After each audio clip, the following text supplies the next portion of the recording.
There are so many clothing options out there for cycling, and it can get overwhelming trying to decide what's right for you. No need to stress out any longer, as I'll be sharing 8 essential items for cycling in hot or warm weather. Let's start from your head. First item is a helmet. A helmet is a must-have when cycling. It is non-negotiable as it protects your head while riding. Personally, I prefer a helmet with a visor as it prevents the sun rays from entering my eyes while cycling, especially if I'm facing the sun. Alternatively, you can wear a cycling cap or casket underneath your helmet. A cycling cap is a peaked cotton cap which is worn under your helmet, and it shields your head from strong sunlight. Here's a useful tip. I wear a wig cap under my helmet as it prevents my hair from getting stuck or roughened by the helmet. It also reduces the amount of sweat that gets inside my helmet.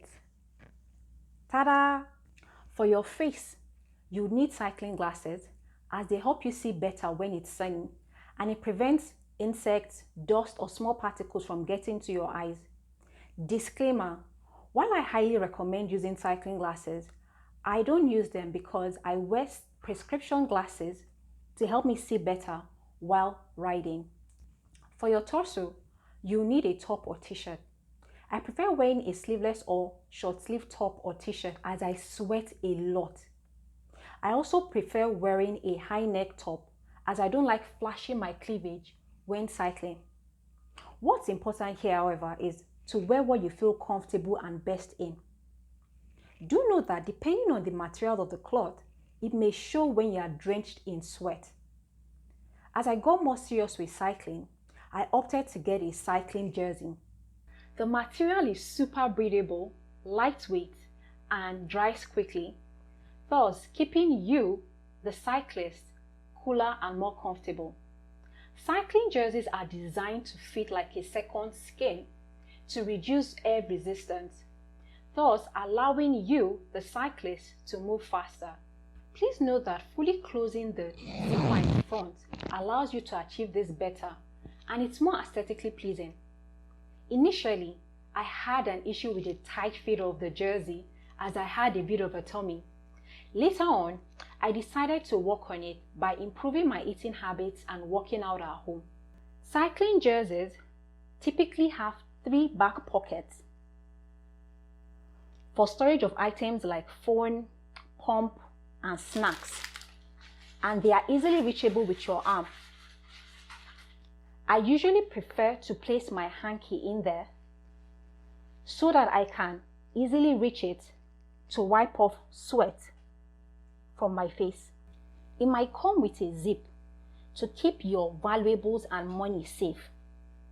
Be rest assured that whatever items are placed in your back pocket will not spill out while cycling. However, due to safety concerns, I don't place my phone in my back pocket.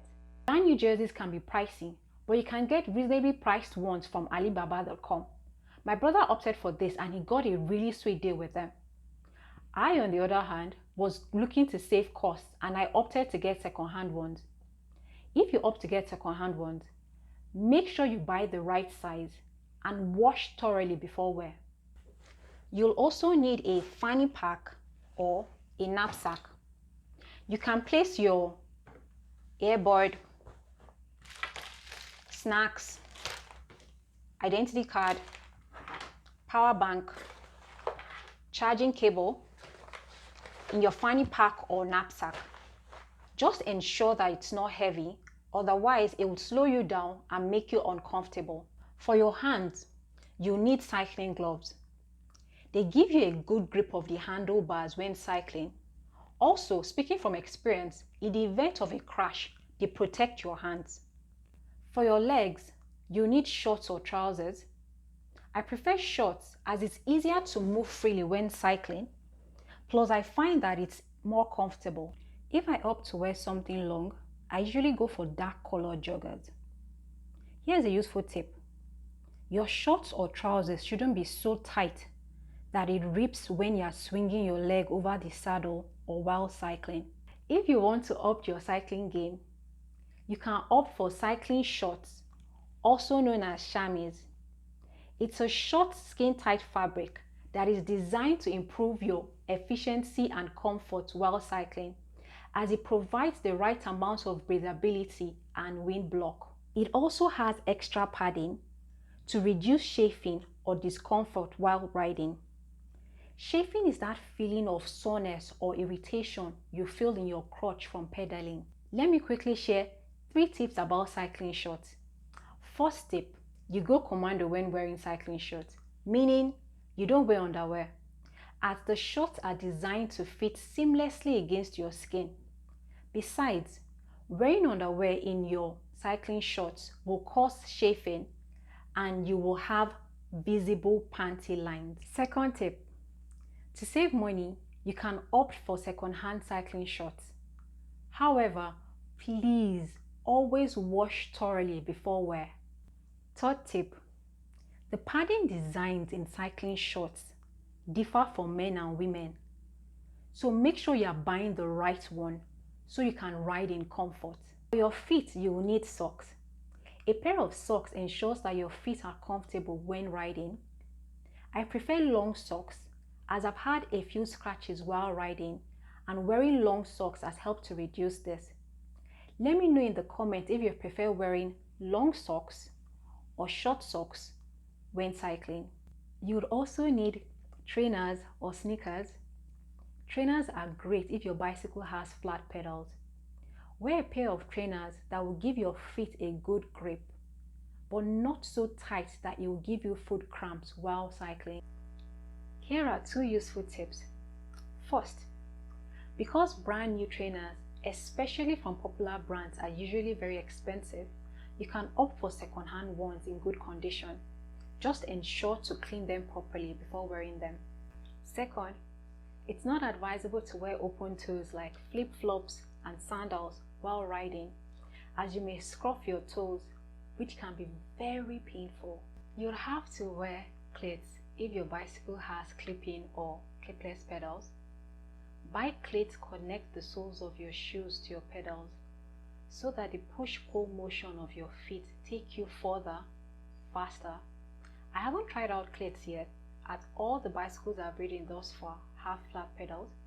Let me know in the comments if you've tried out bike cleats and what you think about them. Thank you. It would be a major oversight on my part if I don't mention protective gear. After a helmet, a pair of knee pads is probably the wisest protection to use. This is because the knees is usually one of the first and the most painful parts of the body to hit the ground in the event of a crash. I can attest to this because I've had a few cycling mishaps, and I can tell you authoritatively that knee injuries take a while to heal. You can also get elbow pads. These are a set of pads on your arms that act as an additional line of defense in the event of a crash. Save yourself and get protective gear. If you found this video valuable, give it a thumbs up and check out my other videos for awesome content. Thank you.